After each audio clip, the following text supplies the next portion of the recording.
Hello everyone, I am your educator Deepika. Student, पढ़ाई कैसी चल रही है? मैम हमेशा बोलती हैं सफर खूबसूरत है मंजिल से भी। क्या सफर है हमारा सफर है नीट की एक सीट हासिल करना।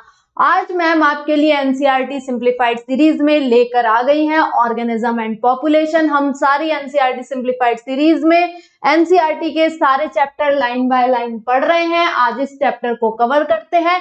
स्टार्ट करते हैं अपना चैप्टर पूरे जोश के साथ। राइट, ये मैम के बारे में कुछ इंफॉर्मेशन है, आपको पसंद आए तो आप पढ़ सकते हैं। राइट, चलो स्टार्ट करते हैं अपना chapter organism and population.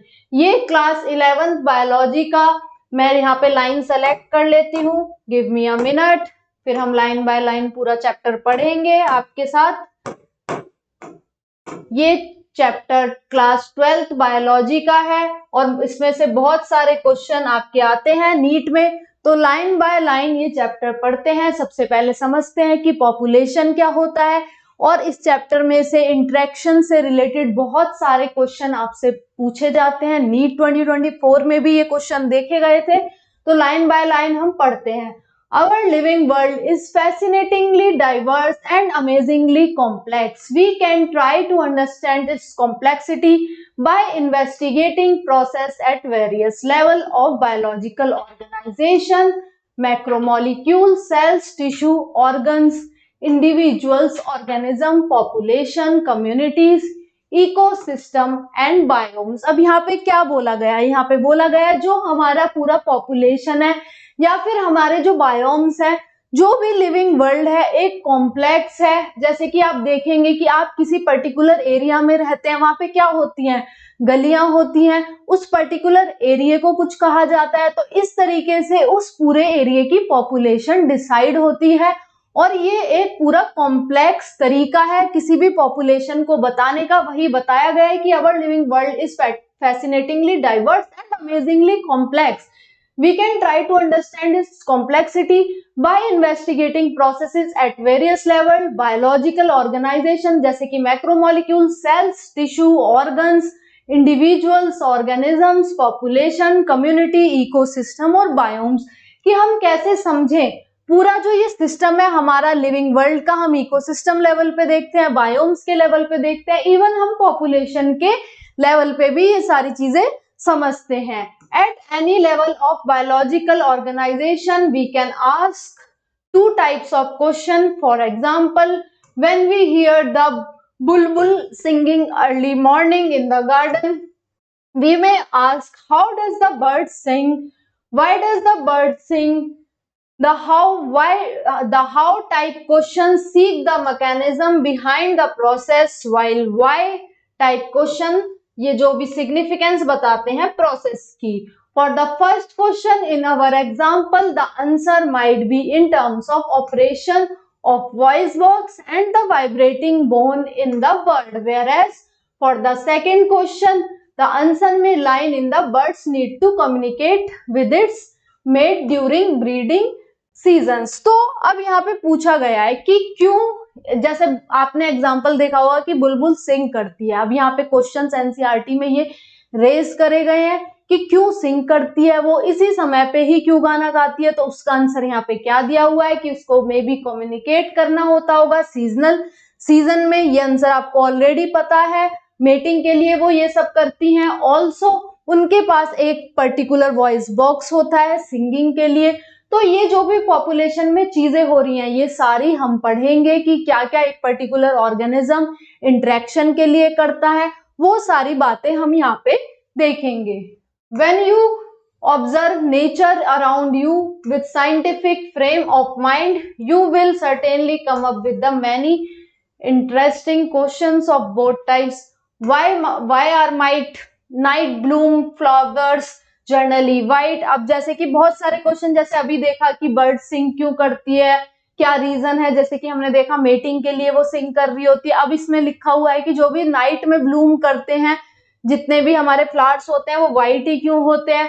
How does the bee know which flower has nectar? Bee को कैसे पता चलेगा कि नेक्टर है किसी भी पर्टिकुलर फ्लावर में। Why does cactus have so many thorns? Why does the chicks birds recognise her own mother and so on. तो ऐसे जो भी प्राकृतिक जो क्वेश्चंस हैं, जो भी चीजें हो रही हैं एनवायरमेंट में, उनके आपको ऑलरेडी आंसर पता है। हम टाइम टू टाइम इस चैप्टर में जब ये क्वेश्चन आएंगे, डिटेलिंग में आएंगे, वो क्वेश्चन के आंसर आपको खुद पे खुद मिल जाएंगे। तो देखते हैं आगे क्या कहा गया है। You have already learned in previous classes that ecology is the subject which studies the interaction among organisms and between the organism and its physical environment। तो आपने चैप्टर में पढ़ा होगा इकोलॉजी के लिए, इकोलॉजी में उसमें हमें पढ़ा है कि इंटरेक्शंस ऑर्गेनिज्म के बीच में और उनका जो फिजिकल एनवायरनमेंट है, क्या क्या इंटरेक्शंस होते हैं, वो सारी बातें उस चैप्टर में बताई गई हैं। Ecology is basically concerned with 4 levels of biological organisation, organism, population, community, biomes। In this chapter we explore ecology at population level। तो ये जो चैप्टर है आपका, इसमें हम किसके बारे में पढ़ेंगे कि पॉपुलेशन के इंटरेक्शंस कैसे होते हैं, क्या क्या फैक्टर्स होते हैं जो पॉपुलेशन को इफेक्ट कर रहे होते हैं, वो सारी बातें आज हम इस चैप्टर में पढ़ने वाले हैं, राइट। तो देखते हैं पॉपुलेशन एट्रीब्यूट्स। पॉपुलेशन एट्रीब्यूट्स क्या क्या हैं। In nature, we rarely find isolated single individual of any species. Majority of them live in a groups in a well-defined geographical area, share, compete for similar resources, potentially interbreed, thus constitute a population। अब मतलब क्या हुआ कि जो nature है उसमें आपने rarely ऐसा देखा होगा कि कोई पर्टिकुलर ऑर्गेनिज्म अपने आप आइसोलेटेड जी रहा है। जैसे कि प्लांट्स होते हैं, प्लांट्स को भी माइक्रोब्स की जरूरत होती है सॉइल में, जो कि उनकी ग्रोथ को हेल्पफुल कर सके, ताकि उनकी ग्रोथ हो सके। ऐसे ही हम लोगों को प्लांट्स की जरूरत होती है, जैसे हर्बीवोर होते हैं, कार्निवोर होते हैं। तो हर किसी को किसी ना किसी ऑर्गेनिज्म पे डिपेंड होना होता है अपनी ग्रोथ के लिए। जैसे प्लांट को भी सनलाइट चाहिए, तो इसीलिए ये सारी चीजें बताई गई हैं कि कोई भी ऑर्गेनिज्म अकेले नहीं जी रहा है, किसी ना किसी पे डिपेंड है, आइसोलेटेड वो लिव नहीं कर रहा है। Although the term interbreeding implies sexual reproduction, a group of individual resulting from even asexual reproduction is also generally considered a population for the purpose of ecological studies। तो बहुत सारी चीजें आपकी पॉपुलेशन में आ जाती हैं, राइट। वो वन बाय वन हम देखेंगे कि किस तरीके से सेक्सुअल रिप्रोडक्शन, एसेक्सुअल रिप्रोडक्शन इसमें आपका हेल्प कर रहा है, right. All the cormorants in wetland, rats in an abundant dwelling, teak wood trees in a forest track, bacteria in culture plate and lotus plants in a pond are some examples of population। अब देखो एक wetland की बात बताइए, जितनी भी सारी चीजें हैं, कुछ भी हो, चाहे रेड प्रेजेंट हो, वहां पे और भी जो ऑर्गेनिज्म प्रेजेंट हो रहे हैं या फिर लोटस प्रेजेंट है, वो सारे ही इस पूरे पॉपुलेशन को मिलके बना रहे हैं। किसी एक ऑर्गेनिज्म से पॉपुलेशन नहीं बन रही होती है, right. In earlier chapters you have learned that although an individual organism is the one that has to cope up with changed environment, it is at population level that the natural selection operates to evolve the desired traits। Population ecology is therefore an important area because it links ecology to the population genetics and evolution।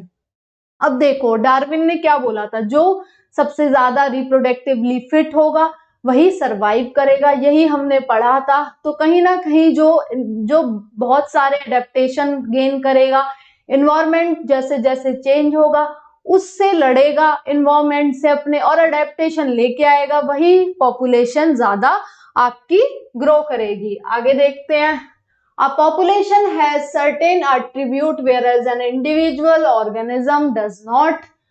An individual may have birth and death but the population has birth rates and death rates। अब देखो individual की हम death और birth बता सकते हैं, but अगर हम पॉपुलेशन की स्टडी करने लग जाए, वहां पे हमें बर्थ रेट को समझना होगा, ऑल्सो आपके डेथ रेट को समझना होगा, वही बात बताई गई है। In a population, these rates refer to per capita birth rates। per capita basis पे हम ये निकालते हैं।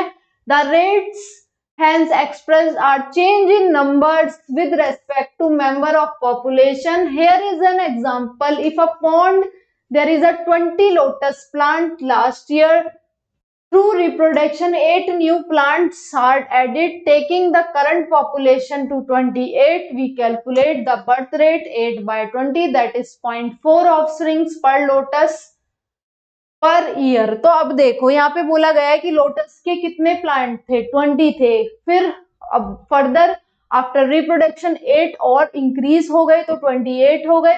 यहाँ पे फिर देखा कि कितना इंक्रीज हुआ, 8 बाय 20 करा, क्योंकि इनिशियली आपके 20 थे, 8 इंक्रीज हो गए, तो कितना यहाँ पे इंक्रीज हो गया, 0.4 पर lotus per year. If 4 individual in a laboratory population of 40 fruit flies died during specified time interval, say a week, the death rate in the population during that period is 4 by 40, that is 0.1 individual per fruit fly per week. तो जैसे कि यहाँ पे हमने birth rate देखा, lotus के case में कैसे देखा हमने कि 8 बाय 20 दैट इज 0.4, वहां पे हम इंक्रीज देख रहे थे बर्थ रेट। अगर यहाँ पे हम डेथ रेट की बात करें कि 40 हमारे पास फ्रूट फ्लाई थी, उसमें से 4 की डेथ हो गई, तो डेथ रेट अगर हम देखें तो 4 बाय 40 हो जाएगा वो, दैट इज हमारा 0.1 इंडिविजुअल पर फ्रूट फ्लाई पर वीक। तो आपको समझ में आया होगा, यही पॉपुलेशन में हम कैसे बर्थ रेट और डेथ रेट आपका देख रहे होते हैं, क्योंकि इंडिविजुअल में हम बर्थ और क्या देख सकते हैं, डेथ देख सकते हैं, लेकिन पॉपुलेशन में अगर हमें स्टडी करना है तो हमें बर्थ रेट और डेथ रेट दोनों को समझना पड़ेगा कि कैसे, क्योंकि हम इनिशियल से वहां पे कंपैरिजन कर रहे होते हैं। जैसे कि आपने लोटस वाले एग्जांपल में देखा, वहां पे 8 इंक्रीज हो रहे थे, तो इनिशियली हमारे 20 थे, हमने क्या देखा 8 बाय 20 करा, बल्कि हमने फ्रूट फ्लाई के डेथ रेट में क्या देखा 4 बाय 40 करा। इनिशियल से हम ये रेट निकाल रहे होते हैं, right. Another attribute characteristic of population is sex ratio. An individual is either male or female, but the population has a sex ratio 60% of the population are female and 40% are males। तो एक और attribute जो हमारे population का है वो है हमारा सेक्स रेशियो। अब इसको किस तरीके से डिफाइन कर रहे हैं या कैसे पढ़ना है आगे देखते हैं। A population at any given time is composed of individuals of different ages. If the ages distribution percent individual of a given ages or age group is plotted for the population, the resulting structure is called age pyramid. For human population, the age pyramid generally show age distribution of males and females. The shape of the pyramids reflect the growth status of a population, whether it is growing, stable, declining. अब यहाँ पे बात करिए कि अगर हम age pyramid की बात करें, वहां पे वो पिरामिड दिखा रहा होता है कि वो पर्टिकुलरली स्टेबल है पॉपुलेशन, या फिर वो डिक्लाइन कर रही है, या फिर वो एक्सपेंड कर रही है, राइट। तो यही बताया गया है कि अगर हम एज पिरामिड बनाते हैं तो ये देखो, जैसे representation of age pyramids of human population, यहाँ पे एक्सपेंड कर रही है पॉपुलेशन, इंक्रीज करती जा रही है, राइट। यानी कि प्री रिप्रोडक्टिव एज के जो मेंबर्स हैं वो ज्यादा हैं देन रिप्रोडक्टिव एज के, देन पोस्ट रिप्रोडक्टिव एज के। बट यहाँ पे देखा जाए तो ये स्टेबल है, इधर डिक्लाइन कर रही है पॉपुलेशन। तो इस तरीके से हम एज पिरामिड्स भी बना सकते हैं, वही यहाँ पे बताया हुआ है, राइट। देन आगे बढ़ते हैं। The size of population tell us a lot about its status in the habitat. Whatever ecological processes we wish to investigate in a population, be it outcome of competition with another species, the impact of a predator or the effect of pesticide application, we always evaluate them in terms of any change in population size. तो अब यहाँ पे हमें अगर कुछ भी comparison करना है तो हम देखेंगे कि वो किस तरीके से होगा, कि कंपटीशन हो रहा है, अगर रिसोर्सेज हैं तो कौन फिट है, कौन ज्यादा, कौन सी स्पीसीज सर्वाइव कर पा रही है, तो वो सारी चीजें हम यहाँ पे देखेंगे, राइट। देन आगे बढ़ते हैं, the size in nature could be low as less than 10 Siberian cranes at Bharatpur wetlands in an year or go into millions Chlamydomonas in a pond। समझते हैं ये क्या कह रहे हैं कि जो साइज ऑफ पॉपुलेशन है वो हमें बताता है status in the habitat, whatever ecological process we wish to investigate in a population, be it outcome of competition with another species, ये हमने समझ लिया। the impact of predator or effect of pesticide application, we always evaluate them in terms of any change in population size। the size in a nature could be low as less than 10, that is Siberian cranes at Bharatpur wetlands in a year or into million Chlamydomonas in a pond। तो यहाँ पे बता रहे हैं कि जो आपका size होता है पॉपुलेशन का वो वेरी करता रहता है, चाहे वो स्मॉल, ऐसा नहीं है कि बहुत ज्यादा ही पॉपुलेशन हो या ऐसा है कि बहुत सारी पॉपुलेशन हो, वो वेरी आपका करता रहता है। जैसे कि क्लेमाइडोमोनास का बताया हुआ है पॉन्ड में। Population size technically called population density, जो पॉपुलेशन साइज होता है उसको हम कैसे मेजर कर रहे होते हैं, हम उसे पॉपुलेशन डेंसिटी में मेजर कर रहे होते हैं और उसको हम डिनोट करते हैं कैपिटल एन से, right. need not necessarily be the measured in numbers only, although total number is generally the most appropriate measure of population density. It is in some cases either meaningless or difficult to determine। in an area there are 200 carrot grass plant but only single huge banyan tree with large canopy, stating that the population density of banyan tree low relative to that of carrot grass amounts to underestimating the enormous role of banyan tree। तो हम एक particular number पे नहीं rely कर सकते, क्योंकि banyan tree की और अगर कैरेट ग्रास की अगर हम कंपैरिजन करने लग जाए तो दोनों ही अलग तरीके से ग्रो हो रही होती है। तो यही बोला गया है कि हम इस तरीके से कंपैरिजन नहीं कर सकते हैं पर्टिकुलर ऑर्गेनिज्म का, सब अपने अकॉर्डिंग अपनी पॉपुलेशन को ग्रो कर रहे होते हैं, राइट। आगे देखते हैं, in such cases the percentage cover or a biomass is more meaningful measure of population. Total number is again not an easy adoptable measure if the population is huge and counting impossible or very time consuming।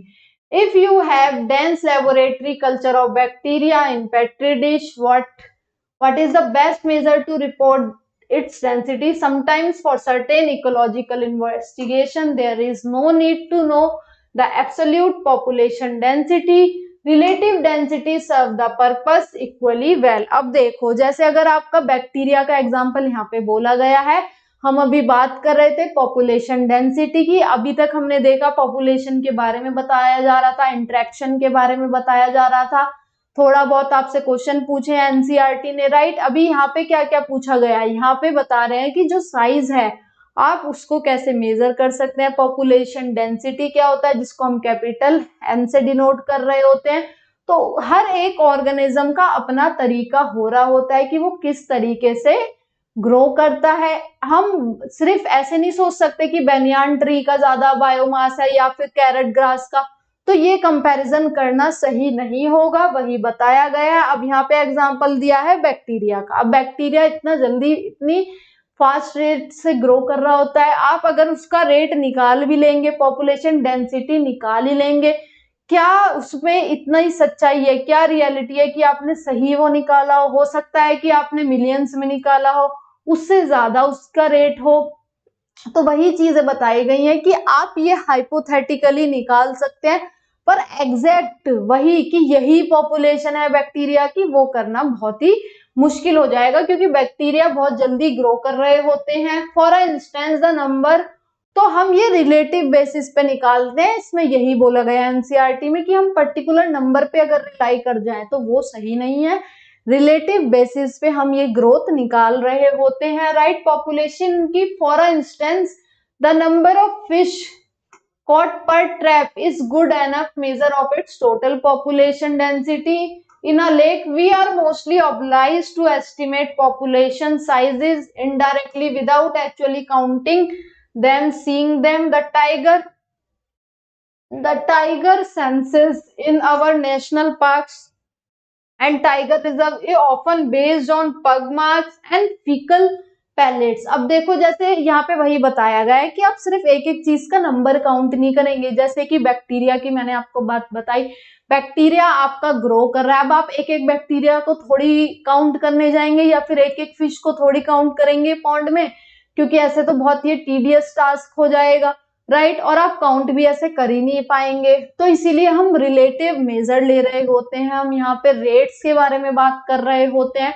अब यहाँ पे बताया गया है and में कि जो tigers होते हैं आपके नेशनल पार्क्स में, टाइगर रिजर्व्स में, उनकी हम किस तरीके से पॉपुलेशन डेंसिटी निकालते हैं, उनके जो मार्क्स होते हैं, पग मार्क्स होते हैं, ऑल्सो उनके जो फीकल पैलेट्स होते हैं, उनके बेसिस पे हम ये कर रहे होते हैं, राइट। अब हम पॉपुलेशन ग्रोथ पे आ जाते हैं कि पॉपुलेशन ग्रोथ को कौन कौन से फैक्टर अफेक्ट करते हैं। The size of population for any species is not a static parameter, it keeps changing with time depending on various factors including food availability, predation pressure, adverse weather. तो जो size of population है किसी भी species का, वो एक static parameter नहीं है, वो टाइम टू टाइम चेंज होता रहता है। आपका क्या क्या फैक्टर्स हैं उसके बारे में हम अभी पढ़ने वाले हैं, राइट। क्योंकि कैसे चेंज होता रहता है कि डिपेंड होता है वो डिफरेंट फैक्टर पे, कि जैसे फूड अवेलेबिलिटी है या नहीं है,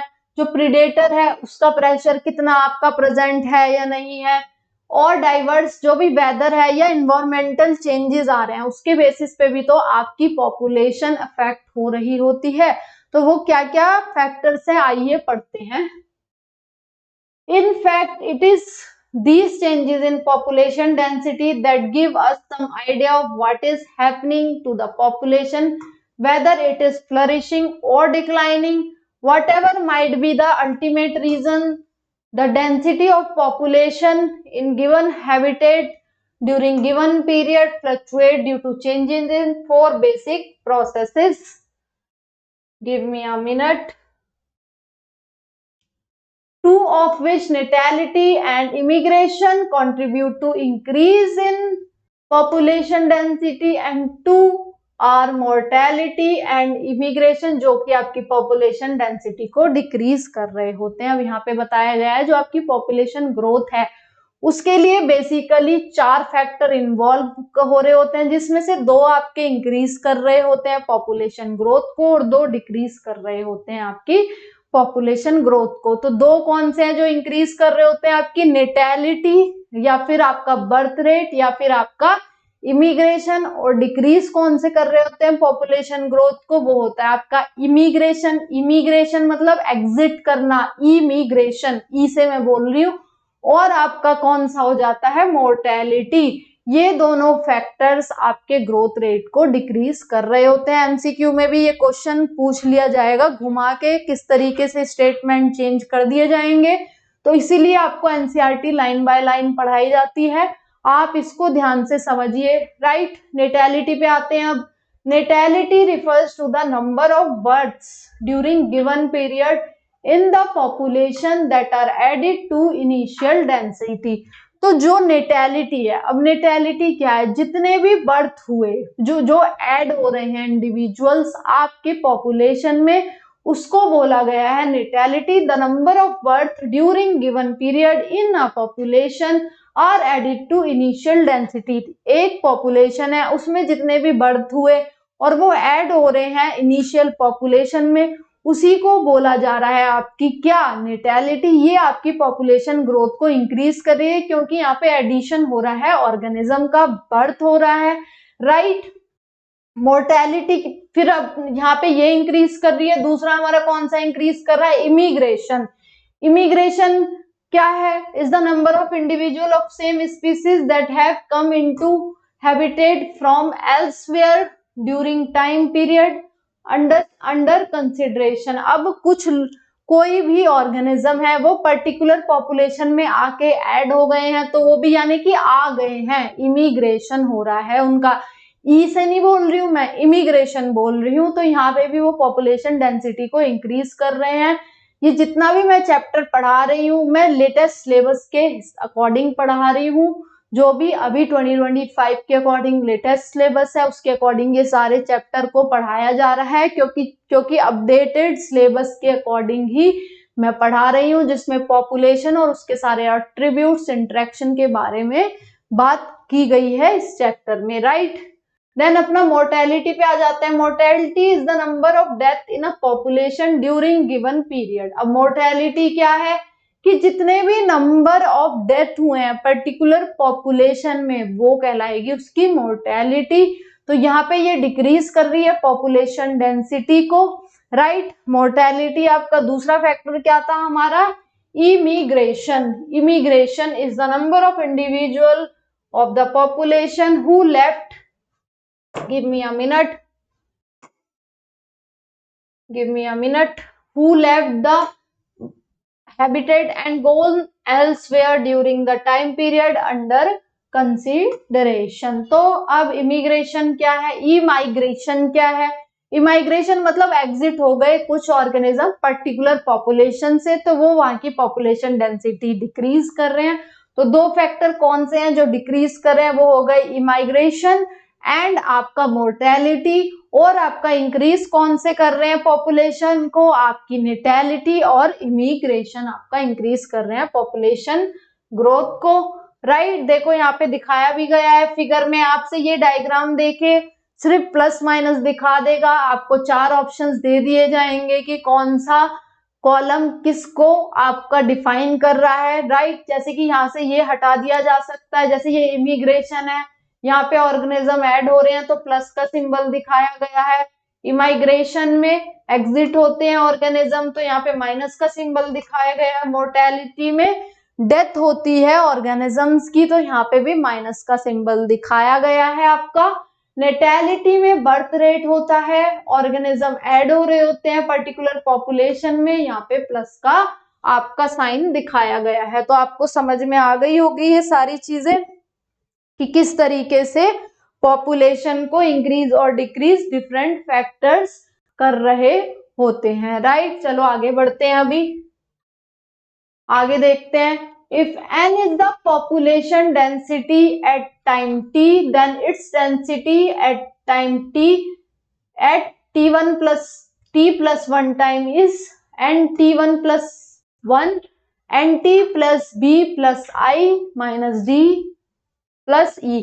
अब ये फॉर्मूला क्या है इसको समझते हैं कि हमें एक पर्टिकुलर t प्लस 1 टाइम पे अगर अपना पॉपुलेशन साइज या डेंसिटी निकालनी हो तो उसको कैसे हम कैलकुलेट कर सकते हैं, वो सारी बातें यहाँ पे बताई गई हैं, समझते हैं। You can see from the above equation that the population density will increase if the number of birth plus number of immigration is more than the number of death plus the number of immigrants. तो यहाँ पे बोला गया है कि अगर हमें particular population density at time T पे हमारी है एनटी, और अगर हम निकालना चाहते हैं डेंसिटी को टी प्लस 1 टाइम पे जिसको हम डिनोट कर रहे हैं एन टी प्लस 1, तो उसको कैसे हम डिफाइन करेंगे, उसको हम डिफाइन करेंगे N T plus 1 equals to N T plus B plus I minus D plus E. तो यहाँ पे बोला गया है कि इसको हम कब ज्यादा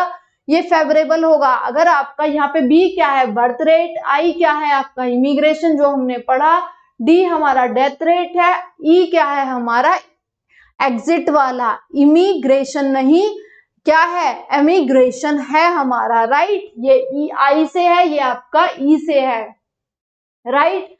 तो जब इनका सम इससे ज्यादा होगा बर्थ रेट और इमिग्रेशन और डेथ रेट, बर्थ रेट और इमिग्रेशन का अगर पूरा हम अमाउंट निकालें वो ज्यादा है किसके कंपैरिजन में, डेथ रेट और इमिग्रेशन के उससे, तो हमारे लिए ये जो भी वैल्यू आएगी वो फेवरेबल होगी, राइट। वही बोला गया है कि दैट द पॉपुलेशन डेंसिटी अब इंक्रीज करेगी तब जब आपका number of birth rate plus number of immigrants is more, that is B plus I is more than the number of death rate plus the number of emigrants, that is D plus E. Under normal condition, the birth and deaths are most important factor influencing population density. The other two factors assuming importance only under special conditions. तो death और आपका जो birth rate है उसी पे mostly वही important होते हैं, बट जो ये आपका इमिग्रेशन और एमिग्रेशन है इनको भी हम कंसीडर कर रहे होते हैं स्पेशल कंडीशंस में। वही चीजें यहाँ पे बताई गई हैं। For instance, if a new habitat is just being colonized, immigration may contribute more significantly to the population growth than the birth rate. अब स्पेशल कंडीशंस कौन सी हो गई, जैसे कि पर्टिकुलर ऑर्गेनिज्म या फिर पर्टिकुलर टाइप ऑफ ऑर्गेनिज्म की population कहीं भी आ रही है तो वहां पे हम इमिग्रेशन को ज्यादा वैल्यू देंगे रेदर देन आपके बर्थ रेट से। वही इस पैराग्राफ में लास्ट में आपका बताया गया है। आ जाते हैं, अब हम बात कर रहे थे यहाँ पे ग्रोथ मॉडल्स की कि ग्रोथ मॉडल्स कैसे होते हैं। तो देखो, लाइन बाय लाइन पढ़ते हैं। Does the growth of population with time show any specific and predictable pattern. अब यहाँ पे क्वेश्चन पूछा गया है कि does the growth of a population with time show any specific and predictable pattern. We have been concerned about unbridled human population growth and problems created by it in our country, and it therefore natural for us to be curious if different animals population in nature behave the same way or show some restraints on growth. Perhaps we can learn a lesson or two from nature how to control population growth. अब यहाँ पे जो growth models हैं वो दो तरीके से बताए गए हैं। आपने पढ़ा भी होगा कि एक्सपोनेंशियल ग्रोथ क्या होती है, लॉजिस्टिक ग्रोथ क्या होती है, उसके बारे में अभी हम पढ़ने वाले हैं कि एक्सपोनेंशियल ग्रोथ क्या होती है। Resource, food and space availability is obviously essential for the unimpeded growth of a population. Ideally, when resources in the habitat are unlimited, each species has the ability to realize fully its initiate potential growth in number, as Darwin observed by developing his theory of natural selection. अब exponential growth में क्या कहा गया है, मतलब कि जो food की अवेलेबिलिटी है या और कोई भी रिसोर्सेज हैं वो अनलिमिटेड है आपके ऑर्गेनिज्म के पास, तो आपकी ग्रोथ कैसी होगी, एक्सपोनेंशियली ग्रो कर रहे होंगे ऑर्गेनिज्म। ऑल्सो वो अपने अनलिमिटेड जो भी रिसोर्सेज प्रेजेंट है वो आपके मैक्सिमम पोटेंशियल शो कर रहे होंगे ऑर्गेनिज्म। वही बात यहाँ पे बोली गई है कि जो आपके ऑर्गेनिज्म है वो फुल्ली पोटेंशियल पे ग्रो कर रहे होंगे नंबर में। Then the population grows in exponential or geometric fashion if a population size of n and the birth rate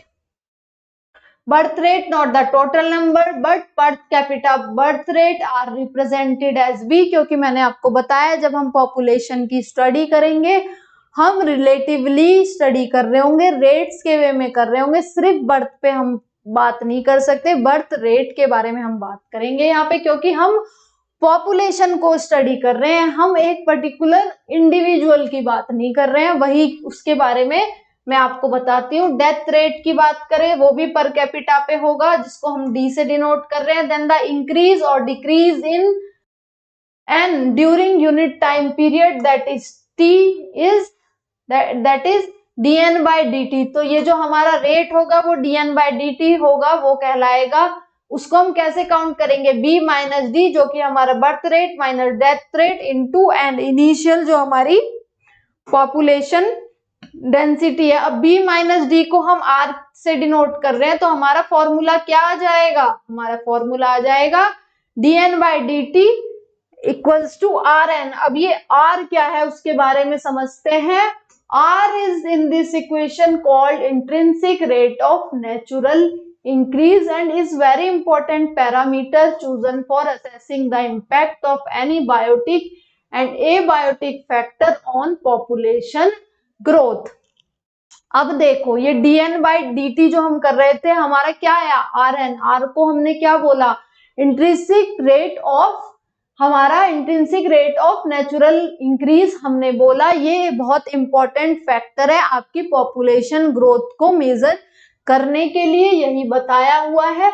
to give you some idea about the magnitude of R values for the Norway के लिए, Norway rate के लिए are की value 0.015 है, for flour beetle वो है 0.125। In 1981 the R value for human population in India is 0.0205 बताई गई है। तो दैट इज R क्या था, हमारा intrinsic rate of natural increase की कितने रेट से आपकी वैल्यू इंक्रीज हो रही है अगर हम अनलिमिटेड रिसोर्सेज किसी भी पॉपुलेशन को दे रहे हैं, वही आपका क्या कहला रहा है, नेचुरल रेट कहला रहा है। किसका, natural, that is R is intrinsic rate of natural increase कहला रहा है। R आपका किस रेट से आपका चीजें इंक्रीज हो रही हैं अगर आपको अनलिमिटेड रिसोर्सेज प्रोवाइड करा दिए जाए, किस में, आपको, आपकी पॉपुलेशन को, उसको ही हम R बोल रहे हैं, right. Find out what are the current R value is for calculating it, you need to know about the birth rate, death rate. तो वही बताया कि R को हम कैसे हम कैलकुलेट कर सकते हैं। हमने R को कहाँ, किस इक्वेशन में पुट किया था, B माइनस D को हम R ले रहे थे, अपने जो पॉपुलेशन डेंसिटी वाली इक्वेशन थी। तो अगर हमें बर्थ रेट और डेथ रेट किसी भी पॉपुलेशन का पता हो तो हम क्या निकाल सकते हैं, वहां पे intrinsic rate of natural increase किसी भी पॉपुलेशन का हम वहां पे निकाल सकते हैं। यहाँ पे डिफरेंट वैल्यूज दी गई थी कि क्या क्या है, जैसे नॉर्वे रेट की, आपकी फ्लोर बीटल की बताई गई है। The above equation describe the exponential or geometric growth pattern of the population and results in J-shaped curve when we plot n in relation to the time. If you are familiar with basic calculation, you can derive the integral form of exponential growth, that is nt equals to n naught e की power rt। nt यहाँ पे आपकी population density at time t है, n naught आपकी population density at time 0 है, r आपकी intrinsic rate of natural increase है, और आपकी E है the base of natural logarithm.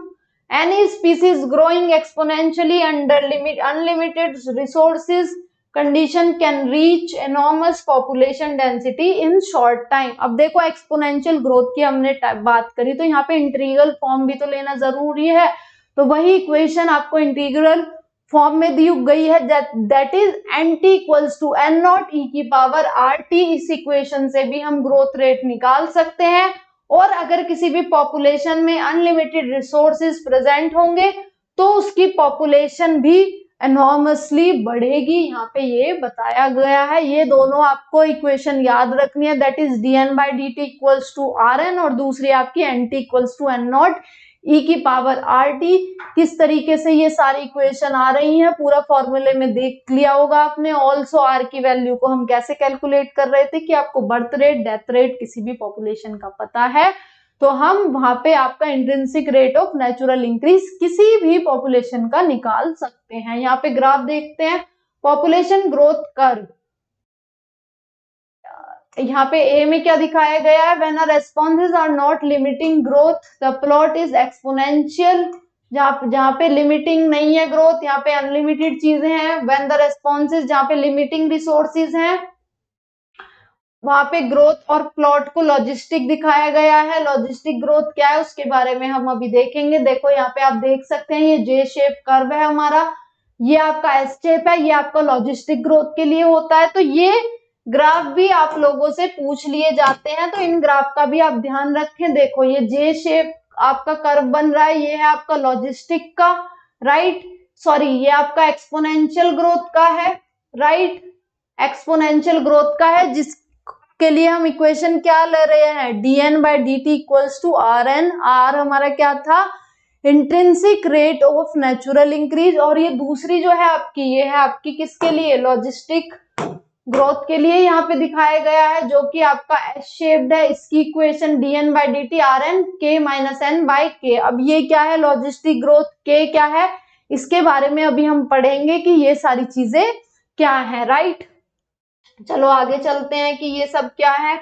कि लॉजिस्टिक ग्रोथ क्या है आपकी, right, give me a minute.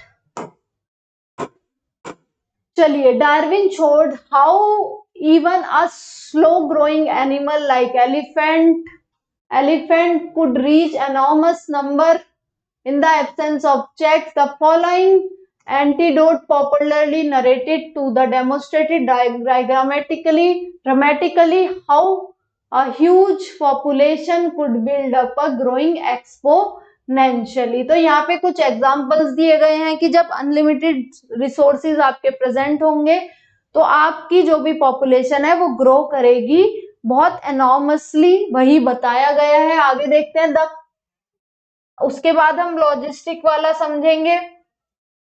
The king and the minister set for a chess game. The king confident, give me a minute. The king and the minister set for a chess game.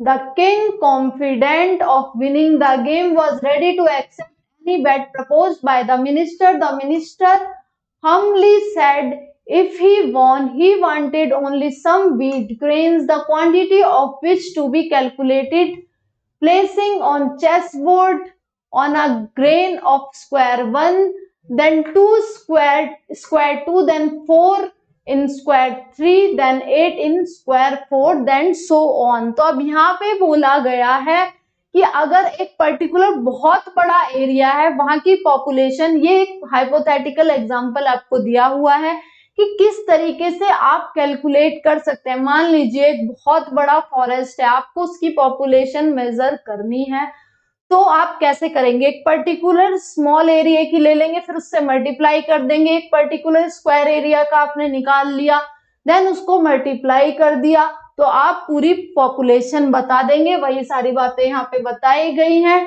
Doubling each time the previous quantity of wheat on the next square until all the 64 squares are filled. The king accepted the seemingly silly bet and started the game, but unluckily for him, the minister won. The king felt that the fulfilling the minister bet was so easy.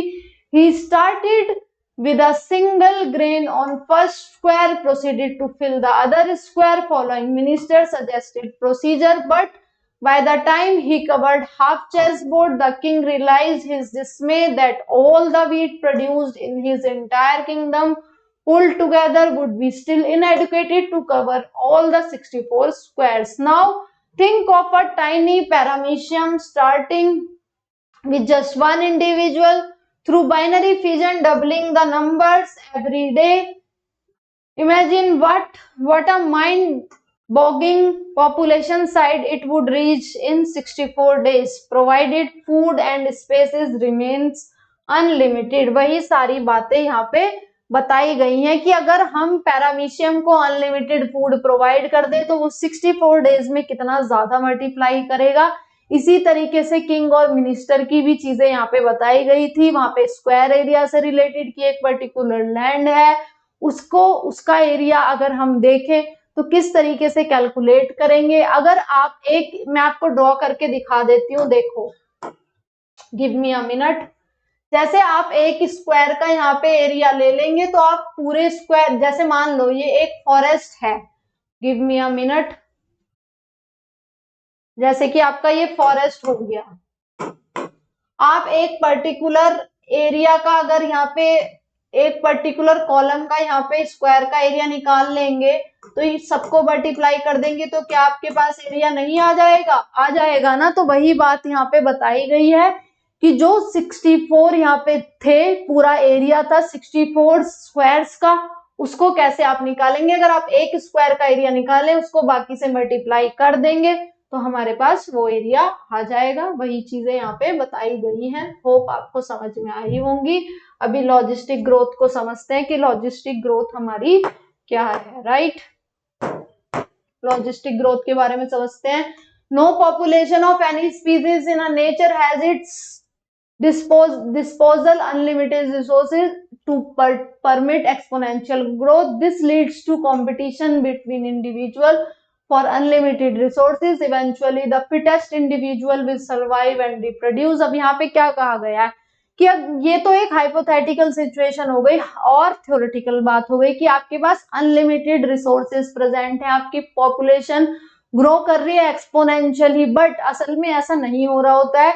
Reality में क्या होता है, हम fight कर रहे होते हैं किसी भी चीज के लिए, जैसे अभी आप नीट में फाइट कर रहे हैं, कंपटीशन शो कर रहे हैं, ऐसा तो है नहीं कि बहुत सारी सीट्स आपके पास हैं, आपको कोई टेंशन लेने की जरूरत नहीं, आप पढ़े या ना पढ़े लेकिन आपका सिलेक्शन हो ही जाएगा। तो रियलिटी में ऐसा नहीं होता।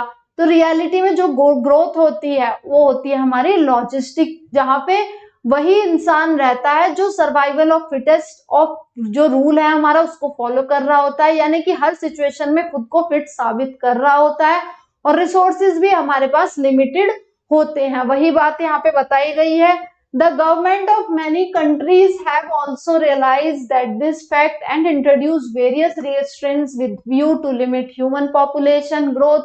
In nature, a given habitat has enough resources to support maximum possible number beyond which no further growth is possible. Let us call this limit called carrying capacity for that species in a habitat. अब क्या मतलब है के का, मान लो कि एक घर में सिर्फ 100 ही लोग रह सकते हैं, उससे अगर एक भी आया तो 101 वाला जो ऑर्गेनिज्म होगा वो वहां पे लिव नहीं कर पाएगा। वही उस घर की क्या कहलाएगी, कैरिंग कैपेसिटी। ये पॉपुलेशन के टर्म में बताया हुआ है कि एक ऑर्गेनिज्म या फिर एक पर्टिकुलर पॉपुलेशन में इतनी ही चीजें लिमिट कर दी जाती है, चाहे वो ऑर्गेनिज्म हो, रिसोर्सेज हो, वही उसकी क्या कहलाती है, कैरिंग कैपेसिटी बोला गया है। देखो यहाँ पे दोबारा पढ़ते हैं। In nature, a given habitat has enough resources to support a maximum possible number beyond which no further growth is possible. Let us call this limit, यानी कि एक पर्टिकुलर ग्रोथ तक ही ऑर्गेनिज्म ग्रो कर पाएंगे, उसके आगे नहीं ग्रो कर पाएंगे, उसी को क्या कहा गया है, carrying capacity of particular population. A population growing in a habitat with limited resources show initial lag phase followed by phases of acceleration, deacceleration, finally asymptote when the population density reaches the carrying capacity. The plot of n in relation to time t resulting in sigmoid curve.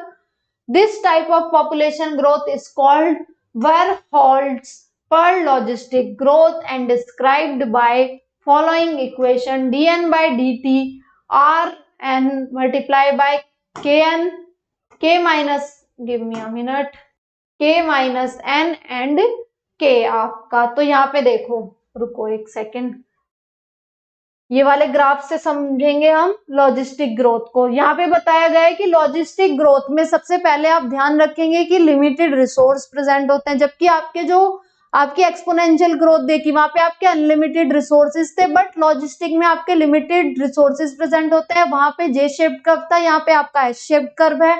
यहाँ पे 3 phases देखे जाते हैं, lag phase, आपका acceleration, D acceleration phase. यहाँ पे population prepare कर रही होती है, जल्दी से ग्रो नहीं कर रही होती इनिशियली। ये है आपका लेग फेज, यहाँ पे एक्सेलरेशन डी एक्सेलरेशन होता है, इंक्रीज डिक्रीज चलता रहता है। एक सर्टेन टाइम के बाद जब मैक्सिमम ग्रो हो जाते हैं पॉपुलेशन में, तो यहाँ पे कैरिंग लिमिटिंग फैक्टर आ जाता है, डेट इज कैरिंग कैपेसिटी। इससे आगे आपकी ग्रोथ नहीं हो रही होती है पॉपुलेशन की, क्योंकि इतने ही ऑर्गेनिज्म को या हैबिटेट में इतने ही ऑर्गेनिज्म आ सकते हैं। यही कहलाई है आपकी कैरिंग कैपेसिटी, जो कि हमने लॉजिस्टिक ग्रोथ में पढ़ा, राइट। आगे देखते हैं। एन हमारी कहला रही थी population density at time t, R तो आपको पता ही है intrinsic rate of natural increase, K हमारी कैरिंग कैपेसिटी है, right. Since the resources for the growth for most animal population are finite and become limiting, sooner or later the logistic growth model is considered the more realistic one. Gather from government census data the population figures for India for last 100 years. Plot कर सकते हैं हम, plot them and check which growth pattern is evident. तो आप ये भी कर सकते हैं कि इंडिया की पॉपुलेशन पे भी आप ये ग्राफ्स प्लॉट कर सकते हैं। आगे हमें इंटरेक्शंस पढ़ना है, देन हम ये लाइफ हिस्ट्री वेरिएशंस भी पढ़ते हैं। तो समझा आपने लॉजिस्टिक ग्रोथ कैसे हमने देखा, वहां पे एस शेप्ड हमारा ग्राफ बन रहा था। लॉजिस्टिक ग्रोथ को सबसे ज्यादा लोगों ने एक्सेप्ट किया, साइंटिस्ट ने भी, क्योंकि वो एक रियलिस्टिक फॉर्म था। ऐसा तो है नहीं कि बहुत सारे आपके पास रिसोर्सेज अनलिमिटेड हैं, तो जहां पे रिसोर्सेज में अनलिमिटेड नहीं है और लिमिटेड है, कंपटीशन हो रहा है, वही ग्रोथ को ज्यादा सपोर्ट मिला गया, जिसको हम क्या कह रहे हैं, logistic growth. Give me a minute, मैं थोड़ा सा पानी पी लेती हूँ। आप भी ये देखते रहिए, लाइन पढ़ते रहिए एनसीईआरटी की।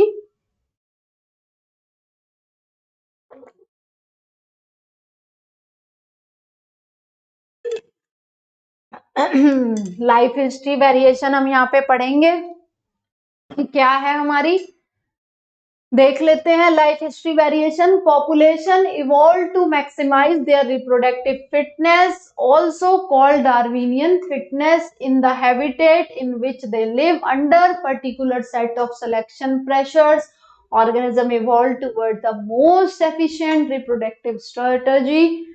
Some organisms breed only once in their lifetime, while other breed many times during their lifetime. जैसे कि हो गया आपका birds and mammals. Some produce large number of size offspring, that is oysters, while others produce small number of large size offspring, that is birds and mammals. अब यहाँ पे life history variations दिखाई गई है, जैसे कि डार्विन ने बोला था, फिटनेस किससे बोला था कि जो ज्यादा रिप्रोड्यूस करेगी पॉपुलेशन वो फिट कहलाएगी, राइट। और यहाँ पे बताया गया है कि किस तरीके से, जैसे कि कुछ ऑर्गेनिज्म ब्रीड करते हैं लाइफ टाइम में एक बार, कुछ सीजनली भी ब्रीड कर रहे होते हैं, जैसे कि एक बार पैसिफिक सैल्मन फिश और बैम्बू का एग्जांपल दिया है। और बर्ड्स और मैमल्स आपका सीजनली भी ब्रीड कर रहे होते हैं, उनमें ऐसा नहीं है कि उनको एक ही बार ब्रीड करना है। तो यहाँ पे कुछ एग्जांपल आपके दिए हुए हैं, राइट। और कुछ प्रोड्यूस कर रहे होते हैं large number of small size offspring, that is oyster और पेलेजिक फिशेस, यानी कि कुछ ऑर्गेनिज्म बहुत छोटे छोटे बहुत सारे ऑर्गेनिज्म दे रहे होते हैं। जैसे कि ऑयस्टर की बात करिए, क्योंकि उन्हें प्रेडेटर का डर रहता है कि कहीं वो उनको प्रेडेटर मार ना दे, राइट। तो वो बहुत सारे अपने ऑफस्प्रिंग दे देते हैं छोटे छोटे, तो ये ऑयस्टर का यहाँ पे एग्जाम्पल है। दूसरा एग्जाम्पल क्या बोला गया है कि कुछ ही ऑर्गेनिज्म देते हैं बट वो लार्ज साइज रहते हैं, जैसे कि मैमल्स का एग्जांपल आप देख लीजिए, 1 to 2 बेबी हो रहा होता है मैमल्स में, बट वो लार्ज साइज का होता है, यही यहाँ पे बताया गया है, right. So which is desirable for maximizing fitness? Ecologists suggest that if a life history traits of organism have evolved in relation to constraints imposed by abiotic and biotic components of habitat in which they live, evolution of life history traits in different species is currently an important area of research being conducted by ecologists. अब यहाँ पे हम बात करेंगे population interaction की। Life history आपने देख ली variation की, जो पॉपुलेशन में हो रही थी, किस तरीके से ऑर्गेनिज्म छोटे या बड़े ऑफस्प्रिंग अपने दे रहे हैं अकॉर्डिंग टू देयर एनवायरमेंट, कि उनको किस तरीके से अपने ऑफस्प्रिंग को प्रोटेक्ट करना है। अब यहाँ पे हम देखेंगे कि जो डिफरेंट इंडिविजुअल है वो कैसे इंटरेक्शन शो कर रहे हैं, क्यों उनको इन इंटरेक्शंस की जरूरत पड़ रही है, उसके बारे में पढ़ते हैं, right. Can you think of any natural habitat on earth that is inhabited just by a single species? There is no such habitat, and such a situation is even inconceivable for any species. The minimal requirement is one more species on which it can feed. अब वही बात जो initially हमने बोली थी कि कोई भी एक पर्टिकुलर ऑर्गेनिज्म नहीं जी सकता अकेले। क्यों? क्योंकि जैसे प्लांट है, प्लांट को माइक्रोब्स की जरूरत होती है अपनी ग्रोथ के लिए, राइट। हमें प्लांट की जरूरत होती है, या फिर हम एनिमल्स पे भी फीड कर रहे होते हैं, जैसे कि जो भी चीजें आपको पता ही है। तो हर कोई इंडिविजुअल एक दूसरे पे डिपेंड है अपनी फूड हैबिट्स के लिए, शेल्टर्स के लिए, राइट। तो वही बताया कि ऐसा कहीं नहीं देखा गया है कि सिर्फ एक इंडिविजुअल अपना पूरी लाइफ टाइम अकेले बिता दे। इवन द प्लांट स्पीसीज जो मैंने आपको बताया, make its own food can't survive alone. It needs soil microbes to break down the organic matter in the soils, return the inorganic nutrient for absorption. And then how will the plant manage pollination without animal agent? It is obvious that in nature, animals, plants, microbes do not and cannot live in isolation but interact in various ways to form biological community. Even in minimal communities, many interactive linkages exist, although all may not be readily apparent. अब देखो यहाँ पे interaction की बात बताई गई है, जैसे कि पॉलिनेशन की जरूरत होती है, राइट, वो भी बताया है कि एक इंटरेक्शन नीडेड होता है, राइट। तो किस तरीके से ये इंटरेक्शन होते हैं वो पढ़ेंगे। Interspecific interaction arise from interaction of population of two different species. They could be beneficial, detrimental, neutral, neither harm nor benefited to one of the species, assigning plus sign for beneficial interaction, negative sign for detrimental, 0 for neutral. Let us look at all the possible outcomes of interspecific interactions. तो जो species होती हैं उनके बीच में कैसे कैसे interaction हो रहे होते हैं कि वो हार्मफुल भी हो सकते हैं, डेट्रीमेंटल्स भी हो सकते हैं और वो न्यूट्रल भी हो सकते हैं। उसके लिए हम डिफरेंट डिफरेंट टर्म्स देखेंगे कि क्या होती हैं वो। तो उसको इन्होंने बोला है कि अगर बेनिफिशियल है उसको प्लस साइन से दिखाया है, अगर डेट्रीमेंटल है, हार्मफुल है, उसको नेगेटिव साइन से दिखाया है, और अगर वो न्यूट्रल है तो उसको 0 साइन से दिखाया है। आइए देखते हैं। जैसे कि ये टेबल है, यहाँ पे पॉपुलेशन इंटरेक्शन दिखा रही है कि म्यूचुअलिज्म क्या है। अभी हम समझेंगे म्यूचुअलिज्म क्या है। कि म्यूचुअलिज्म में अगर दो स्पीसीज हैं, दोनों ही आपकी पॉजिटिव पॉजिटिव शो कर रही होती है। कमेंशियलिज्म में कंपटीशन में दोनों ही नेगेटिव शो कर रही होती हैं, दोनों का ही हार्म हो रहा होता है। देन आपका प्रिडेशन में भी एक प्लस एक नेगेटिव, एक स्पीसीज का तो बेनिफिट हो रहा होता है, एक का हार्म हो रहा होता है। ऐसे ही आपका पैरासिटिज्म में होता है। कमेंशियलिज्म में क्या होता है कि एक स्पीशीज का फायदा हो रहा होता है और एक का कुछ भी ना नुकसान ना फायदा हो रहा होता है। अमेंशियलिज्म में क्या हो रहा होता है, एक का नुकसान हो रहा होता है, दूसरी का ना ही नुकसान ना ही फायदा हो रहा होता है। तो ये सारी जो भी टर्म्स हैं आपकी कि क्या क्या डिफरेंट स्पीसीज क्या क्या फायदा कर रही हैं, किसमें नुकसान है या फिर दोनों में ही फायदा है, क्या क्या वो इंटरेक्शन शो कर रहे हैं, उसके बारे में यहाँ पे बताया गया है, राइट। हम लोगों ने देख लिया है कि ये जो भी है म्यूचुअलिज्म, कंपटीशन, प्रेडेशन, पैरासिटिज्म, कमेंशियलिज्म, अमेंशियलिज्म। तो यहाँ पे हमने देख लिया बेस्ड ऑन द इंटरेक्शंस कि कौन सी स्पीसीज हार्म हो रही है, किसमें दोनों को बेनिफिट हो रहा है, किसमें दोनों ही आपकी डेट्रीमेंटल इफेक्ट शो कर रही हैं। तो वो सारी बातें हम डिटेल में पढ़ेंगे कि ये सारी चीजें हैं क्या, राइट। अब देखो जहां पे जो दोनों स्पीसीज को बेनिफिट हो रहा है उसको हम कहेंगे म्यूचुअलिज्म। बोथ लूज जिसमें लॉस कर रही हैं उसे कहेंगे competition with each other. In both parasitism and predation, only one benefits and the interaction is detrimental to other species, right। तो जो पैरासिटिज्म और आपका प्रिडेशन होता है इसमें सिर्फ एक बेनिफिट कर रही होती है, जैसा कि आप यहाँ डायग्राम में देख सकते हैं, दूसरी को हार्म हो रहा होता है, वही बताया गया है, right. The interactions where one species is benefited and other is neither benefited nor harmed, उसको हम कह रहे थे कमेंशियलिज्म। अमेंशियलिज्म किसे कह रहे थे, हम बोल रहे थे जिसमें एक स्पीसीज हार्म होती है और अदर स्पीसीज अनअफेक्टेड रहती है। जो प्रिडेशन, पैरासिटिज्म एंड कमेंशियलिज्म है वो शेयर करते हैं common characteristic, the interacting species live closely together.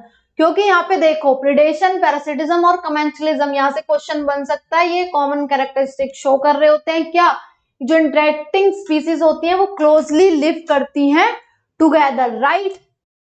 तो आपने देख लिया जो भी हमने ये 4-5 चीजें समझे, इंटरेक्शन समझे, किस तरीके से सारी चीजें हो रही हैं और इनको डिटेल में हम अभी समझेंगे। चलो, predation, what would happen to all energy fixed by autotrophic organism if community has no animals to eat the plants.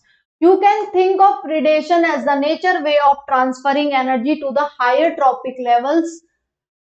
The energy fixed by the plant. When we think of predator and prey, the most probably it is the tiger and the deer that readily to come our mind, but the sparrow eating any seed is no less predator. Although animals eating plants are categorized separately as herbivores, they are in broad ecological context not very different from predator.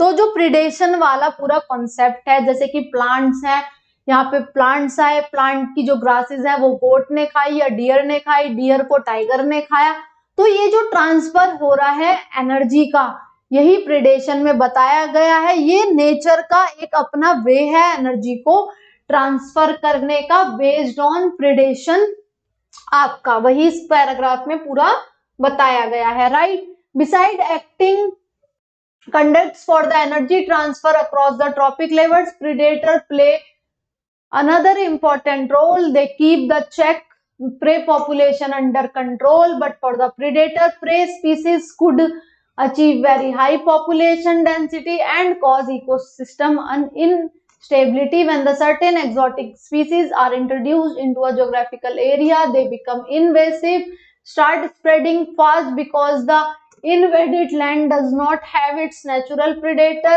जैसे कि जो सिर्फ energy transfer के लिए ही हम predation की help नहीं ले रहे होते हैं, या फिर सिर्फ एनर्जी ट्रांसफर के लिए ही नेचर ने प्रिडेशन को नहीं बताया है, यहाँ पे जो चेक रख सके, जो प्रे की पॉपुलेशन है उसके लिए भी प्रेडेटर इंपॉर्टेंट है। जैसे कि एक्सोटिक स्पीसीज का एग्जांपल हम पढ़ने वाले हैं। The prickly pearl cactus introduced into Australia in early 1920s caused havoc by spreading rapidly into millions of hectares of the rangeland. Finally, the invasive cactus was brought under control only after a cactus feeding predators from its natural habitat. तो यानी कि यहाँ पे जो भी आपका जिस भी चीज की पॉपुलेशन ज्यादा बढ़ रही है उसकी पॉपुलेशन पे चेक रखना जरूरी है, तो प्रीडेटर का यहाँ पे ये भी काम होता है। एग्जाम्पल यहाँ पे किसका दिया हुआ है कि ऑस्ट्रेलिया में क्या देखा गया था, इन अर्ली 1920 में जो एक पर्टिकुलर लैंड पे हैवॉक कॉज कर दिया गया था, किसने, कैक्टस ने। फाइनल जो इन्वेसिव कैक्टस था उसको कंट्रोल कौन कर रहा था, only after cactus feeding predator. जब प्रीडेटर्स ने उस कैक्टस पे फीड किया तब वो पॉपुलेशन को चेक में हम लेकर आ पाए, तो वो भी एक इंपॉर्टेंट कैरेक्टरिस्टिक है प्रीडेटर की। यहाँ पे प्रीडेशन की was introduced into a country. The biological control methods adopted in agriculture pest control are based on the availability of the predator, right, to regulate prey population.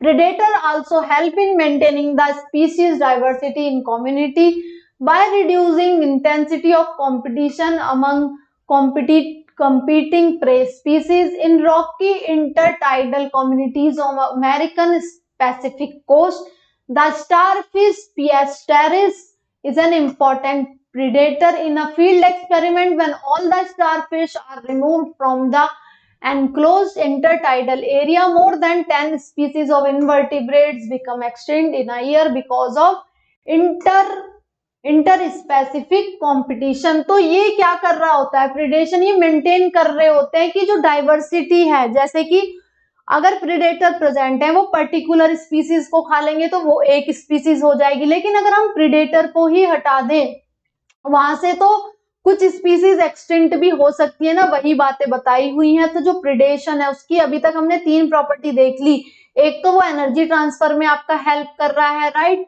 दूसरा हमने क्या देखा, यहाँ पे देख रहे हैं हम कि वो डाइवर्सिटी मेंटेन कर रहा है, किसकी, आपकी स्पीसीज की डाइवर्सिटी को मेंटेन कर रहा है। तीसरा हमने क्या देखा था कि वो चेक रख रहा था आपकी प्रे की पॉपुलेशन में, वो चीजें भी हमने देखी। तो इस पे भी आपका एक क्वेश्चन बन सकता है। एग्जांपल दिया हुआ है कि अमेरिकन पैसिफिक कोस्ट में अगर ये स्टारफिश पिएस्टर हटा दी गई तो वहां पे कुछ टाइम बाद क्या देखा कि वहां पे 10 स्पीसीज जो है इन्वर्टिब्रेट की वो आपकी एक्सटिंक्ट हो गई है। तो प्रिडेशन किस किस में इंपॉर्टेंट होता है, आपका एनर्जी ट्रांसफर में भी हेल्प कर रहे होते हैं प्रिडेटर्स, आपके प्रे की पॉपुलेशन को भी चेक कर रहे होते हैं, और आपकी जो बायोडाइवर्सिटी है, जो स्पीसीज की जो डाइवर्सिटी है उसको भी मेंटेन कर रहे होते हैं, right. If predator is too efficient and overexploits its prey, then the prey might become extinct following it. The predator will also become extinct for the lack of food. अब मान लो predator ने बहुत ज्यादा खा लिया prey को, अगर prey ही नहीं रहेंगे तो predator भी तो आपके extinct हो जाएंगे, वही बात यहाँ पे बताई गई है। This is the reason why predators in a nature are prudent. The prey species have evolved various defenses to lessen the impact of predation. Some species of insects and frog are cryptically colored camouflage to avoid being detected easily by predators. Some are poisonous, therefore avoided by predator. Monarch butterfly is highly distasteful to its predator because of a special chemical present in its body. Interestingly, butterfly acquires this chemical during its caterpillar stage by feeding on poisonous weed.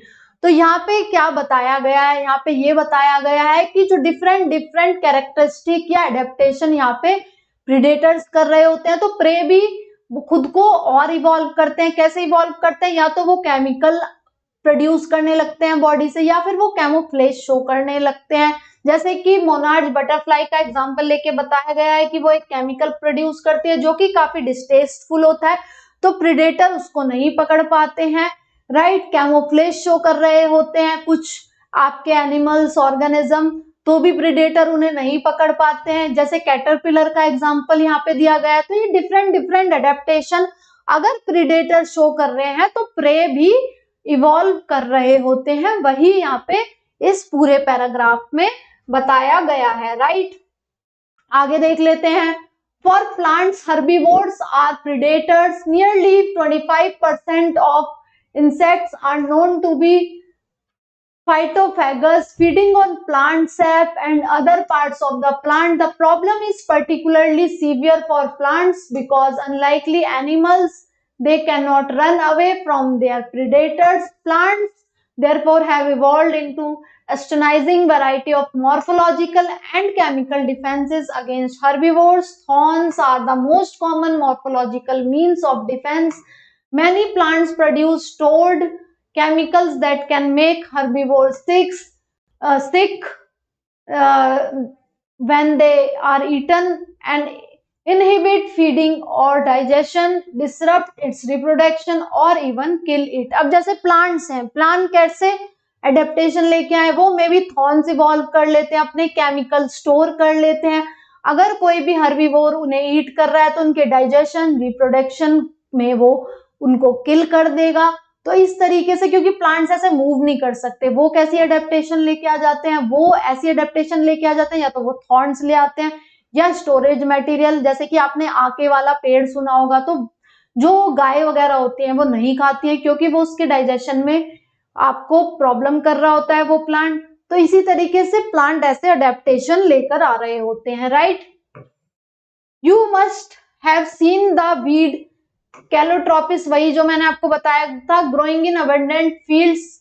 The plants produces highly poisonous cardiac glycosides, that is why you never see cattle or goats browsing on these plants. A wide variety of chemical substances that we can extract from the plant on commercial scale, that is nicotine, caffeine, quinine, starlin, opium, are produced by them actually as defenses against grazer and browsers.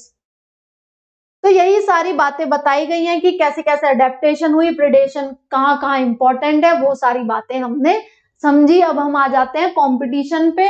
When Darwin spoke of struggle of existence and the survival of the fittest in nature, he was convinced that the interspecific competition is potent force in organic evolution. क्या मतलब है कि जो Darwin ने struggle of existence का बताया and survival of fittest का बताया नेचर में, उन्होंने कन्विंस किया inter specific competition is potent force for organic evolution. It is generally believed that the competition occurs when closely related species compete for the same resources that are limiting, but this is not entirely true. Firstly, totally unrelated species would also compete for the same resource. For instance, in some shallow South American lakes, visiting flamingos and resident fishes compete for their common food, the zooplanktons in lake. अब competition के बारे में बोला जाता है कि एक same species compete कर रही है पर्टिकुलर फूड के लिए, बट ऐसा जरूरी नहीं है। डिफरेंट स्पीसीज भी आपकी compete कर सकती है एक पर्टिकुलर फूड के लिए या किसी भी कंपटीशन के लिए, शेल्टर के लिए, जिसका एग्जांपल दिया गया है फ्लैमिंगो और आपका फिशेस जो थी उनका, जो कि देखा गया था आपका साउथ अमेरिका के लेक्स में, जो कि कंपटीशन कर रही थी किसके लिए, जू प्लैंक्टन्स के लिए इन लेक में। Secondly, resources need not to be limiting for competition to occur in interference competition. The feeding efficiency of one species might to be reduced due to interfering and inhibiting presence of the other species even if resources or foods are abundant. अब देखो, जब competition आ जाता है तो आप लोग doubt करने लग जाते हैं, जैसे कि नीट में भी आप देखेंगे कि आप बहुत अच्छे से पढ़ रहे हैं लेकिन आपने देख लिया आपके किसी भी आपके फ्रेंड के ज्यादा मार्क्स आ रहे हैं तो आप अपने पे डाउट करने लग जाएंगे। वही बताया गया है कि अगर कोई भी स्पीसीज है वो देख रही है कि कंपटीशन में अगर कोई भी ऑर्गेनिज्म ज्यादा अच्छा परफॉर्म कर रहा है तो वो खुद पे ही डाउट फील करने लग जाती है, भले ही वहां पे आपके अबंडेंट रिसोर्सेज क्यों ना प्रेजेंट हो, right. Therefore competition is the best defined as process in which fitness of one species is significantly lower in presence of other species. तो कंपटीशन में हम क्या देखते हैं, वही ऑर्गेनिज्म सरवाइव कर रहा होगा ना जो फिट होगा, जो compete कर रहा होगा। तो यहाँ पे जो फिटनेस होगी एक स्पीसीज की लोअर होगी दूसरी स्पीसीज के। It is relatively easy to demonstrate the laboratory experiment as the Gause and other experimental ecologist did.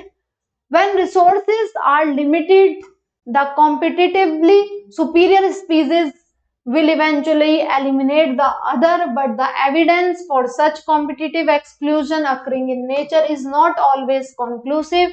Strong and persuasive circumstantial evidence does not exist. However, in some cases, यह भी example हम इस समझते हैं, जैसे कि Gauss ने experiment perform किया, उसमें उन्होंने बताया कि जो स्पीसीज ज्यादा अच्छा परफॉर्म करेगी वही सरवाइव कर पाएगी और वो दूसरी को एक्सक्लूड कर देगी, यही एक्सक्लूजन प्रिंसिपल कहलाया। तो गॉस ने ये वाला एक्सपेरिमेंट दिया था। ये स्टेटमेंट भी आप लोगों से पूछ लिया जाता है नीट में, तो ये वाला स्टेटमेंट याद रखें कि जो गॉस थे उन्होंने एक्सपेरिमेंट किया कंपटीशन वाला जो भी हम पढ़ रहे हैं, उसमें देखा कि जब कंपटीशन होगा, जब लिमिटेड रिसोर्सेज होंगे टू स्पीसीज के बीच में, तो वहां पे जो सरवाइव कर पाएगी, जो ज्यादा फिट होगी, वो दूसरी जो कम सरवाइव कर पा रही है उसको एक्सक्लूड कर देगी, राइट। यही एक्सक्लूजन प्रिंसिपल कहलाया। आगे देखते हैं। Abingdon tortoise in Galapagos Island become extinct within a decade after a goats were introduced on the island, apparently due to the greater browsing efficiency of the goat। अब देखो, जो Abingdon tortoise था इन Galapagos में, तो वहां पे क्या देखा गया आइसलैंड में कि वो एक्सटिंक्ट हो जा रहा है। क्यों? क्योंकि वहां पे जो गोट आई उनकी ब्राउजिंग जो एफिशिएंसी थी वो ज्यादा थी, तो गोट वहां पे अच्छे से सरवाइव कर पाई, टॉर्टॉइस का वहां पे एक्सटिंक्शन हो गया। Another evidence for the occurrence of the competition in a nature comes from what is called competitive release, a species whose distribution is restricted to a small geographical area because of the presence of competitively superior species is found to expand its distribution range dramatically when the competing species is experimentally removed। अब यहाँ पे वही चीजें बताई गई हैं कि जो ज्यादा अच्छे से सरवाइव कर पाएगी स्पीसीज, ज्यादा फिट रह पाएगी, वही आपकी लिव कर पाएगी ज्यादा और कॉम्पीट कर पाएगी, राइट। आगे देखते हैं। Cornell's elegant field experiment showed that on the rocky sea coast of the Scotland, the larger and competitively superior Barnacles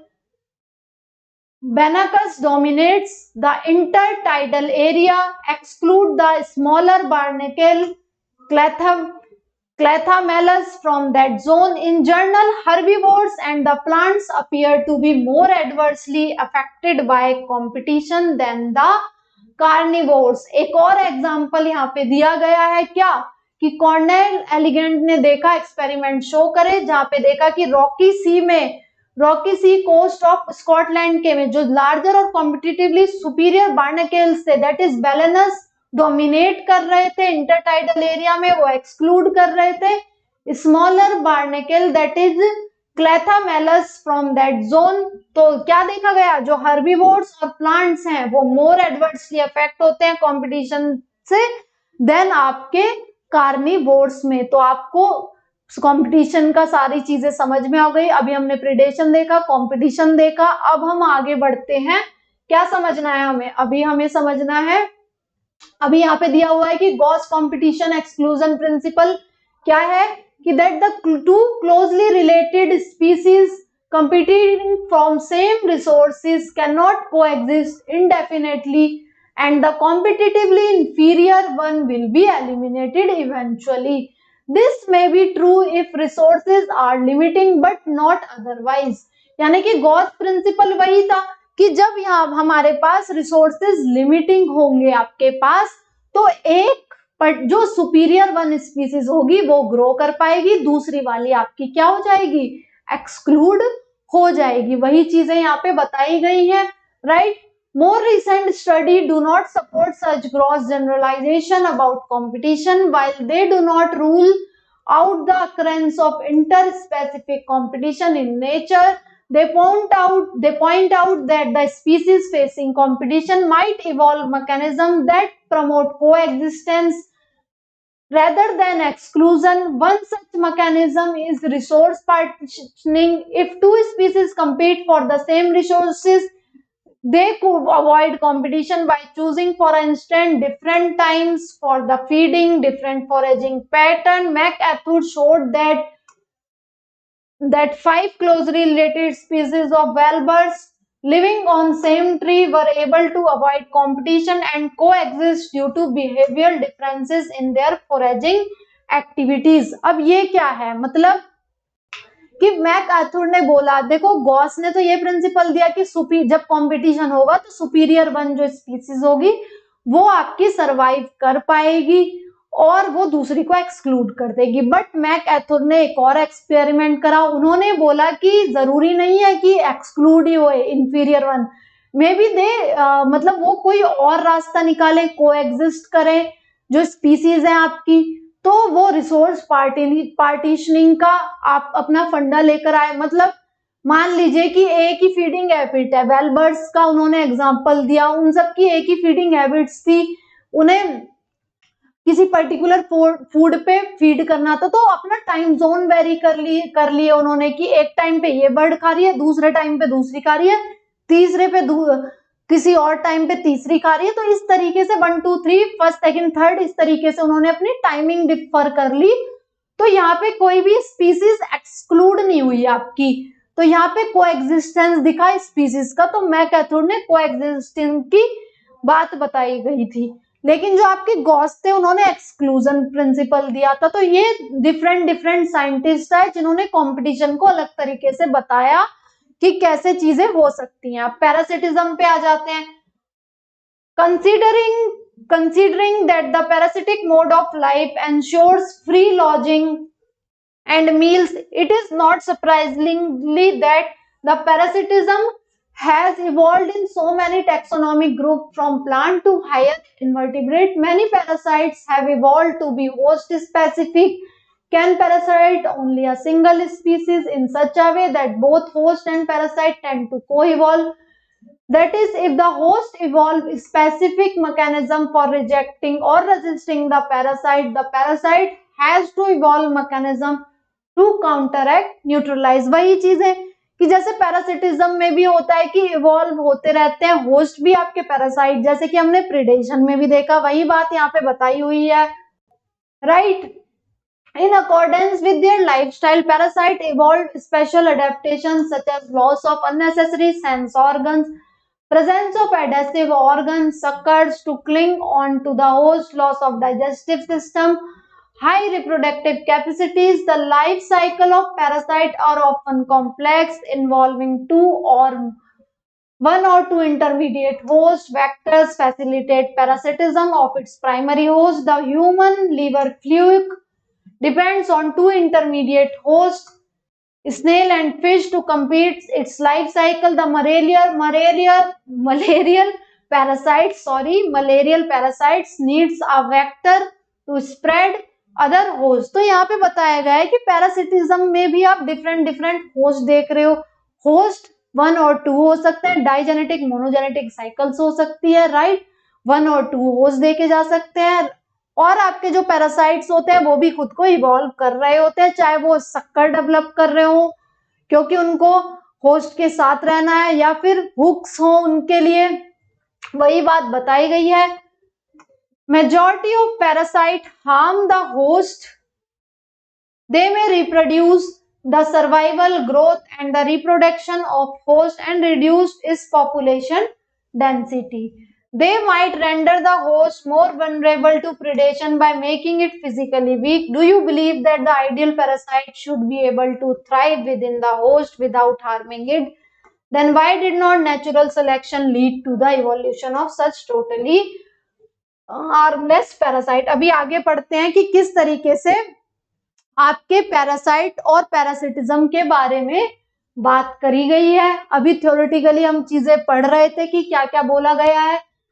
Parasites that feed on external surface of host organism called ectoparasite, जो externally feed करते हैं उनको ectoparasite बोलते हैं। The most familiar example of this group are lice on humans, ticks on dogs. Many marine fishes are infested with ectoparasite.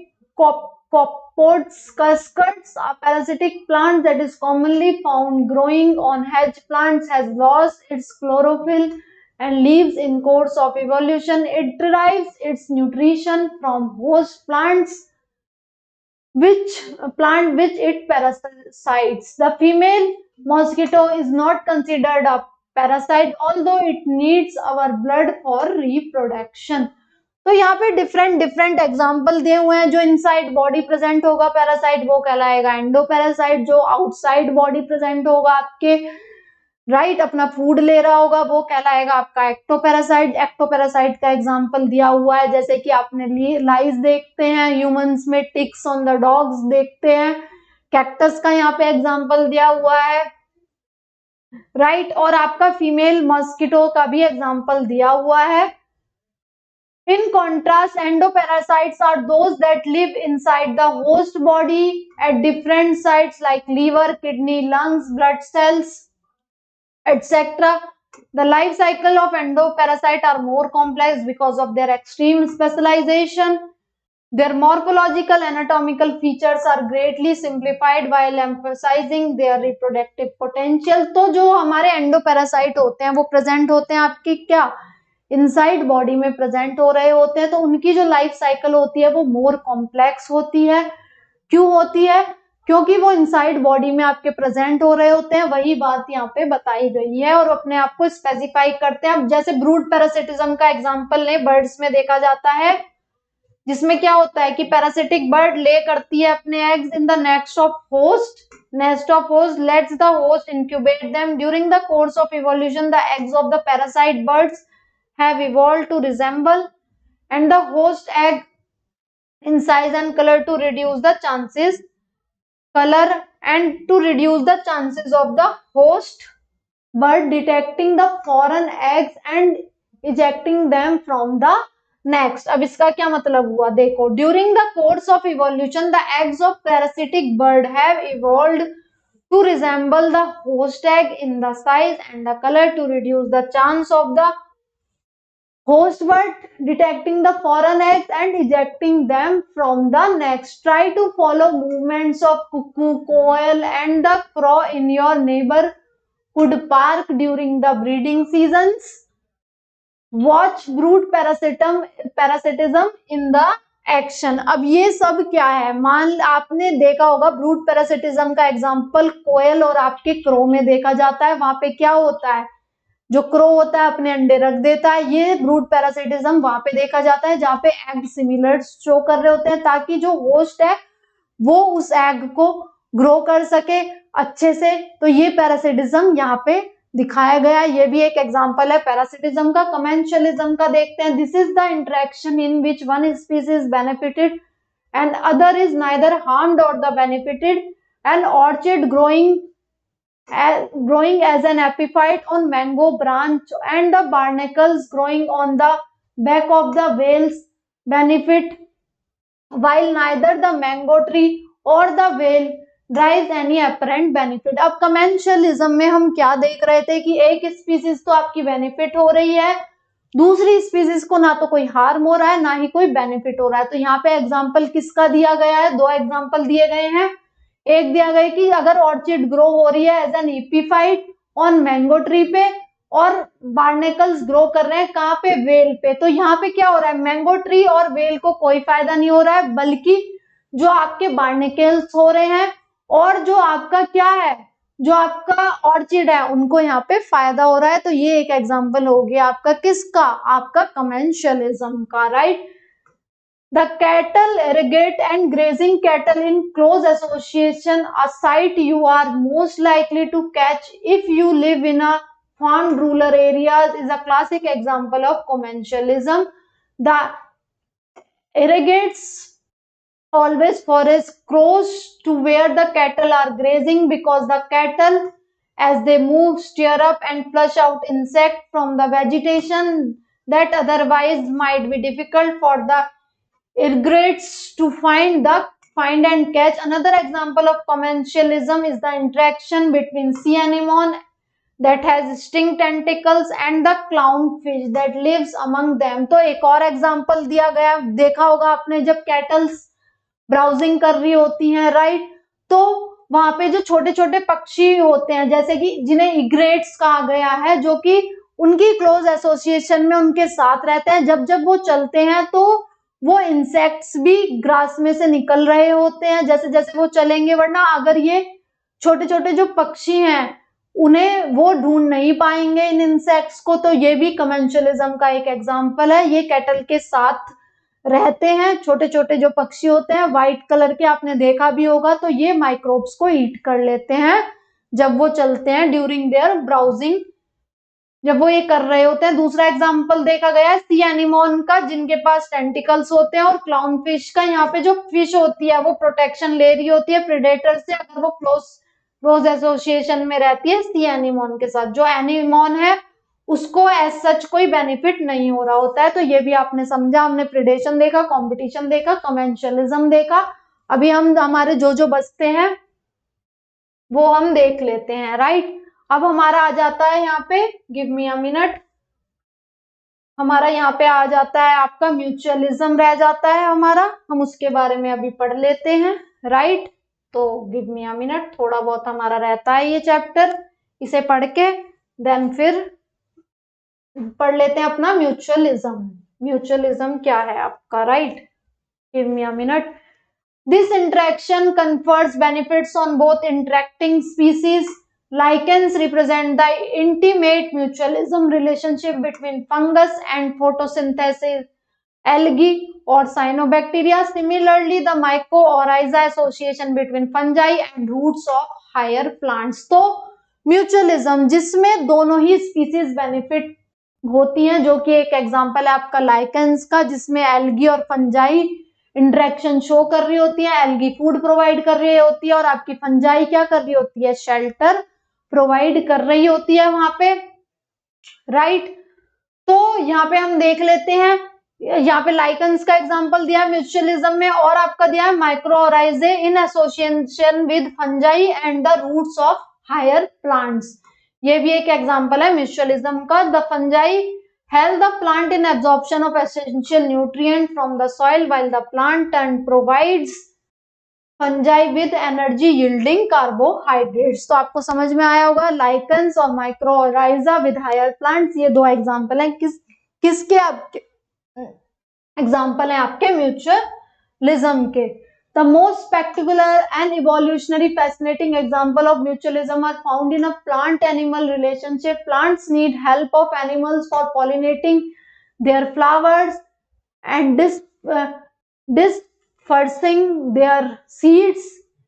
Animals obviously have to be paid off fees for their services that plant expect from the plants offer rewards or fees in the form of pollen and the nectars for the pollinator and juicy nutrients fruits for seed dispersers, but even mutually beneficial system should be safeguarded against cheaters, for example animals that try to steal nectars without aiding pollination। अब देखो यहाँ पे क्या बोला गया है कि mutualism कहाँ पे देखा गया है, जो पॉलिनेशन शो कर रहे होते हैं एनिमल प्लांट्स के साथ, वहां पे क्या हो रहा होता है कि प्लांट्स तो अपना पॉलिनेशन करा लेते हैं और एनिमल्स को क्या दे रहे होते हैं, वो नेक्टर्स दे रहे होते हैं या फिर पॉलन ग्रेन्स दे रहे होते हैं। बट कुछ चीटर्स भी देखे जाते हैं वहां पे, जो कि वहां से नेक्टर्स और पॉलन ग्रेन्स तो ले जाते हैं लेकिन वहां पे क्या नहीं करते हैं, वहां पे पॉलिनेशन नहीं करते हैं प्लांट्स का। यही बात यहाँ पे बताई गई है। Now you can see why the plant and animal interactions often evolve. Co-evolution of the mutualist, that is evolution of the flower and its pollinator species, are tightly linked with one another. In many species of the fig trees, there is a tight one-to-one relationship with the pollinator of the species of wasp. It means that given fig species can be pollinated only by its partner.